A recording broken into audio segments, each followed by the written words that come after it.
This temple of Abydos has the most beautiful and complete set of scenes of the daily temple ritual of any temple in Egypt. Essentially, the ancient Egyptians believed that their gods were human beings writ large, with the same needs as every human individual. They needed food, rest, recreation, and drink, and these needs were provided by the performance of the daily temple ritual.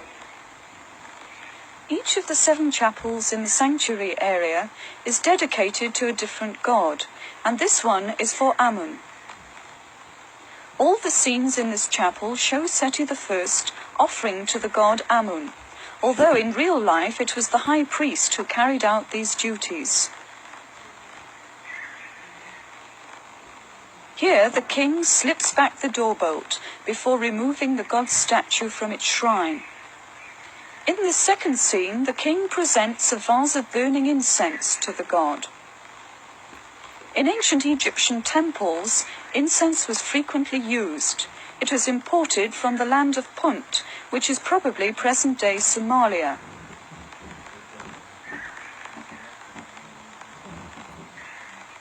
Next, the king kneels in adoration before Amun.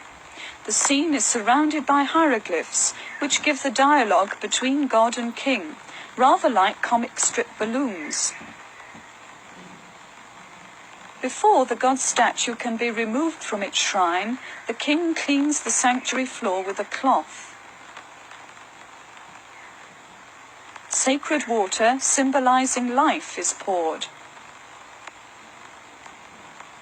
The statue must now be refreshed and prepared, so the makeup from the last ceremony is wiped from his face.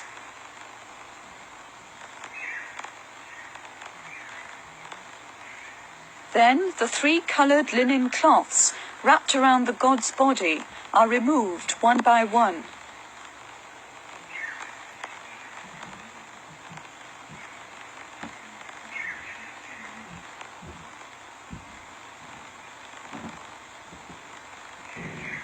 The statue is dressed in clean garments made up of red, green, and white cloths. Also, various types of natron, a salt compound, were presented to Amun. Natron was chewed to purify the mouth and served as an ancient Egyptian toothpaste.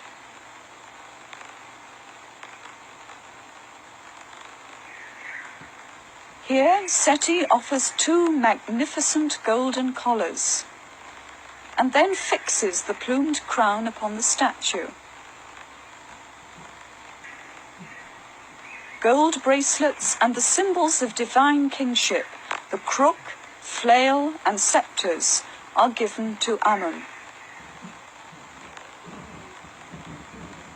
The god is anointed with sacred oils. The final act was to offer the god's meal, which was 1,000 loaves of bread, 1,000 jars of beer, roast meat, and every good thing. The priest-king then walked out of the sanctuary backwards, brushing away his footprints. Every Egyptian temple had a butchering hall or slaughterhouse.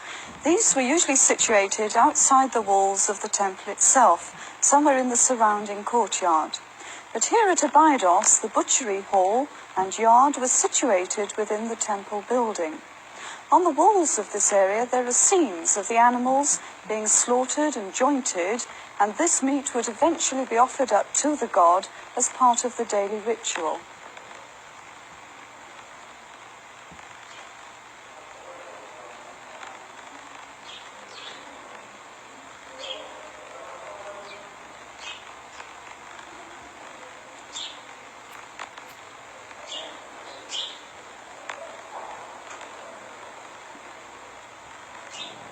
Behind the temple is another holy place, possibly even older, known as the Osirion. It was dedicated to Osiris and lay at the very heart of the old Egyptian religious beliefs. But the Osirion may well have had another significance, as a symbol of the creation itself. For the ancient Egyptians, life first began on earth when an island arose out of the dark waters of chaos. It was in the waters that life first started. And King Seti would, of course, have had this secret function of the Osirion in mind when he decided to build his temple here.